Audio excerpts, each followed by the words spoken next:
watching Wake Up Western Slow. In the cutthroat world of celebrity, where charisma often overshadows character, Rob Shuter's reflections on his time as Sean Diddy Combs' publicist offer an unfiltered look into the tangled web of fame and power. With a formidable career representing icons like Jennifer Lopez and Alicia Keys, Shuter's insider perspective is both eye-opening and sobering.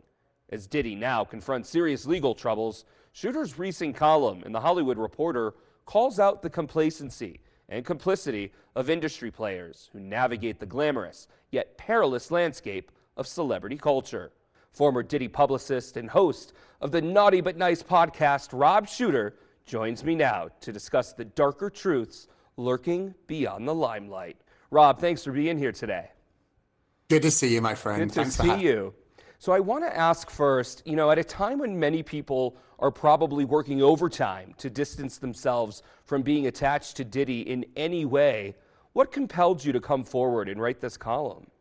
Yeah, I think it's a responsibility. I think that when you try to detach yourself from somebody, it never works. We know the truth. We know who was there, who was around him. And so downplaying your involvement in the world of Diddy, I think is just silly. So I sat down and I worked with him, let's be honest, 20 years ago. It was a long time ago. But when these accusations broke, when we saw the Cassie tape, when we were all shocked by what we were hearing when the trial started, I took a weekend and I thought about, did I see anything? Were there any red flags? Was there something I wish I had recognized? And I came to the conclusion at first that I didn't see anything. I didn't see the freak-offs. I didn't see the drugs. However, I dug a little deeper and asked myself, maybe I didn't want to see anything. And that's a very, very different question. So the column in the Hollywood Reporter really battles that. It really digs down deep. And I think it asks everybody, if you worked for somebody really powerful, think about your boss right now. They pay your rent, they pay your mortgage. We all want to keep our boss happy. What would we be willing to turn a blind eye to be on the good side of our boss? And I think all of us would be quite surprised, maybe, by that answer. I can't disagree with you. I mean, this column that you wrote in the Hollywood Reporter is captivating. I was hooked, every single word in it. I want to read a part of the article. You wrote it from your experience with Diddy.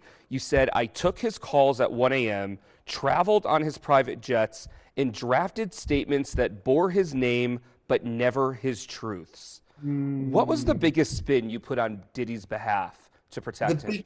The biggest spin on Diddy is quite a similar spin for many celebrities. They're really regular people. Stars are just like us. Beyonce grew up in a middle-class house in Texas. And so when we see these superstars on stage and hundreds of thousands of people cheering them, we forget that Madonna grew up a poor kid in Detroit. Like, these stars, they're not born, they are made. And the image that we create around them, that they create around themselves, is all part of the marketing. They're literally a product. They're like a tin of beans or a Gucci bag. You mentioned the presence of guns and security at Diddy's house. Reflecting on that now, how do you interpret those aspects of his lifestyle in the context of his current allegations? Yeah, at the time I thought it was just part of his swagger. I didn't represent rap artists, to be honest with you.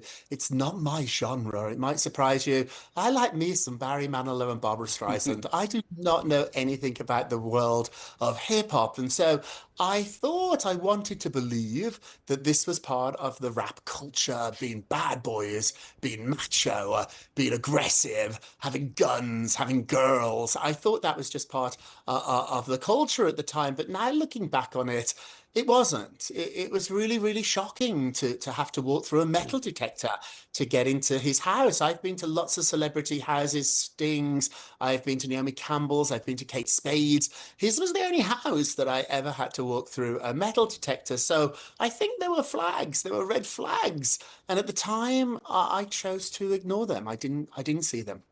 Given your experiences, what do you think needs to change in the industry to address the issues of complicity and silence surrounding problematic behavior among celebrities? Yeah, so that's a really good question. I think we need to create environments as human resources or even as a boss where people can come forward and talk about what's going on. I do think the pendulum has swung, maybe not fast enough, but thanks to the Me Too movement, the Black Lives Matter movement, a lot of behavior that I saw, particularly in the music business, over 20 years ago has changed. It hasn't changed quickly enough, but it has changed. I think too, as a culture, though, big picture here, I think we have to stop putting stars on pedestals. Very difficult to do. I think you can really like someone's music, you can really like their work, but that doesn't necessarily mean you like them. In fact, we know very little about a lot of people that we think we know very, very well. Are you game to end things on a lighter note and play a little game of Spin Doctor?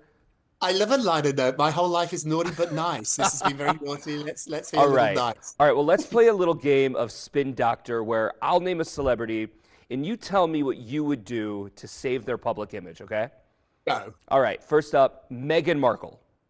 Meghan Markle needs to take a break. I think we're all saturated with her. There's too many mixed messages. If she was my client, I'd say, Meghan, Harry, take a break, take a year off. You've got plenty of money to at least take a year off, disappear from social media, and then sit down and decide, who are we? Like, who are we outside the royal family? The dilemma, the problem they have is the thing that makes them interesting is the one thing they're trying to run away from, and that's being royals. So think of a life without ever saying the R word ever again. Move on. Blake Lively. That's my favorite Blake. person to talk about right now. Oh, like I've been talking about this on my show for the last 6 months. It's a self-inflicted wound here. I think the only people that are gonna win are the lawyers. They're gonna earn a lot of money. Her and Justin should get together and negotiate a peace deal here. And even if they never speak to each other ever again, it doesn't matter. She's not winning this PR war. All right. Lastly, what advice would you give me? I would say you should keep being you. You're adorable. You're terrific at what you do, and you should date a celebrity. The next time a Taylor Swift is available, Okay. my friend. What celebrity? Find me a celebrity to up my profile. I'm all in. I used to work for J-Lo and Jessica Simpson, so they're both now single. Maybe I'll text them. Well, Jennifer Lopez does like younger men, so hook it up. To be continued on that one for sure.